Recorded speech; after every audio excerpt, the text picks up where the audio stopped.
If Kamala Harris gets in, she would be the most radical far-left extremist ever to occupy the White House times 10. There's never been a lunatic like this in the White House. And we've had some bad ones. They're nasty people, the Democrats, so we better beat them or we're not going to have a country left. You're not going to have a country left. So now we have a new victim to defeat. Lion Kamala Harris, Lion, L-Y-I-N apostrophe.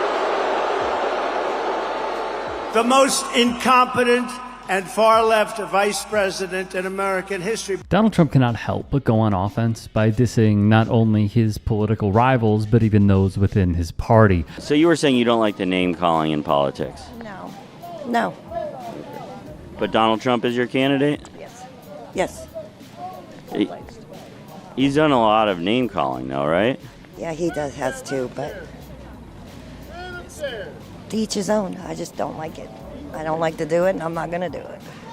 Right? Does it bother you that it's a big part of Donald Trump's kind of campaign, the nicknames, the name-calling? Whatever they do. I don't know what to say about that. MAGA will put on a straight face, saying they have disdain for name-calling, yet give a full-throated endorsement of the man conducting the hate train. Go figure. Donald Trump has broken with GOP orthodoxy in recent days on issues like raising the federal minimum wage. Here's what he said in November.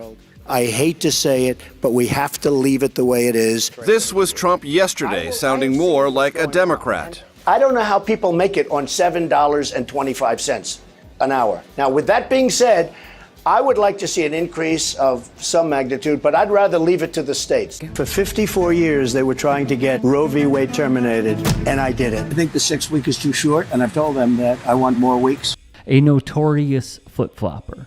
Trump fans somehow, some way, don't see it. You believe that Kamala Harris flip-flops on a lot of things? Yeah, definitely. So Donald Trump said he was going to be great for women and their reproductive rights, but he also helped overturn Roe v. Wade and said he was proud of that. Do you think he flip-flops? Not really, no. Or for whatever reason, simply don't care. Come to demand that Congress do the right thing and only count the electors who have been lawfully slated. Lawfully slated. I know that everyone here will soon be marching over to the Capitol building. Let's be real. The spin that Republicans have tried to put on January 6th is out of sheer desperation. I don't know if the reports are true, but the Washington Times has just reported some pretty compelling evidence from a facial recognition company showing that some of the people who breached the Capitol today were not Trump supporters. They were masquerading as Trump supporters and, in fact, were members of the violent terrorist group Antifa.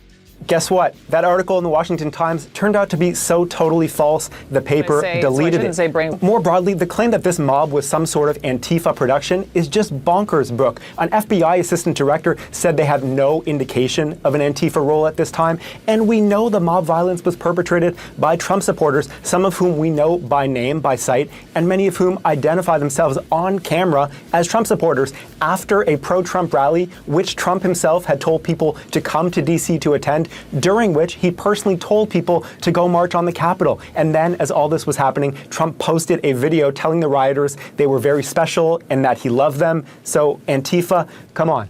Because they know the violent mob, from the Proud Boys to the Oath Keepers and many others, did their best to overthrow democracy in an effort to instill a fascist. It is sad how many have fallen victim to drinking the Kool-Aid of conspiracy theories such as this. There's so much that needs to be said about January 6th because, you know, there was some people in the crowd that started that crap, and like Ray Epps, that was one of the main guys, and his name just seemed to fall under, fall under the rug. Who do you think was actually responsible for it? Well, Democrats for one, for all the rhetoric they were saying, and then the people, there were some bad actors in the crowd that day, yeah, for sure. But you think they were Democrats? Is that what you're saying? Oh yeah, that Antifa was probably there. So Democrats and Antifa played a big role in January 6th? Yeah, definitely. So next week when Donald Trump does his January 6th award gala at his golf resort, do you think in attendance will be a bunch of Democrats and Antifa? Where at? At his golf club in Bedminster. Oh, probably not there. No. Of course, what Davram Stiefler is referring to here is a gala that was set to take place at Trump Bedminster. A foundation that calls itself Stand in the Gap was set to raise money for January 6 rioters and their legal fees. It was reported the former president expressed interest in going. However, it has been postponed as of September 3rd, with a date set to be announced after the November election, per text obtained by the New York Times. The outlet would report from those texts that event planners cited multiple issues outside of our control, the main one being safety concerns of attendees and staff. It is also time to rebuild our crumbling infrastructure.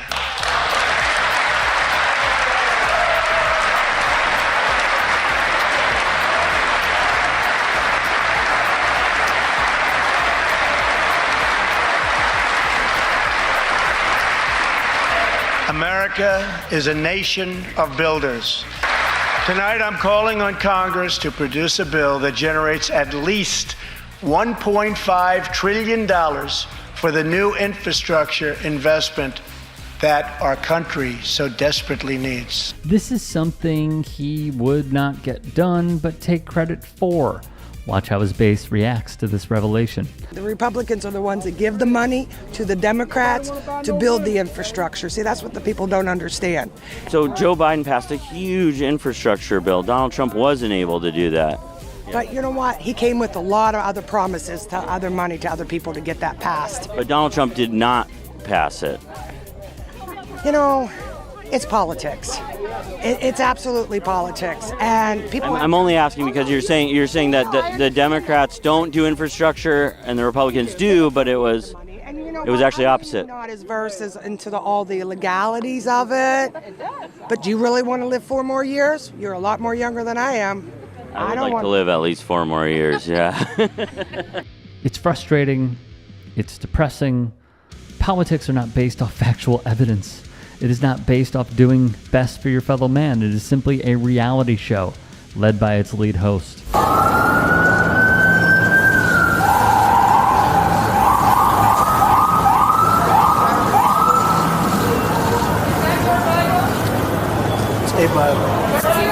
What should frustrate the masses is the weaponization of religion from our elected leaders, and this should be called out no matter where you align with your vote.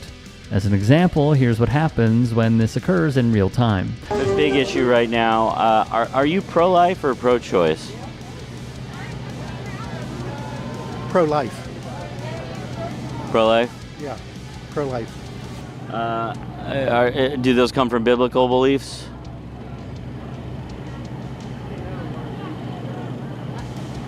Yeah, biblical. Do you feel that the Bible is pro-life? That God is pro-life? Yes. You feel that God is pro-life? Yes. Why do you think God had 2 bears come out of the woods and kill 42 children when they made fun of a guy for being bald in the Bible? Yeah, it's in 2 Kings. You know, I've never heard that before, so I can't respond to that. Okay, have you heard of that? As always, the good liars are on the ground traveling around the country, and their work is vital to having a pulse on MAGA world. Support them when they are in a town near you. Check out their YouTube page, which is happily growing, and throw them a sub while you're at it. Check out their socials, like Reels on Instagram, short form excerpts on TikTok, and make a donation to their Patreon.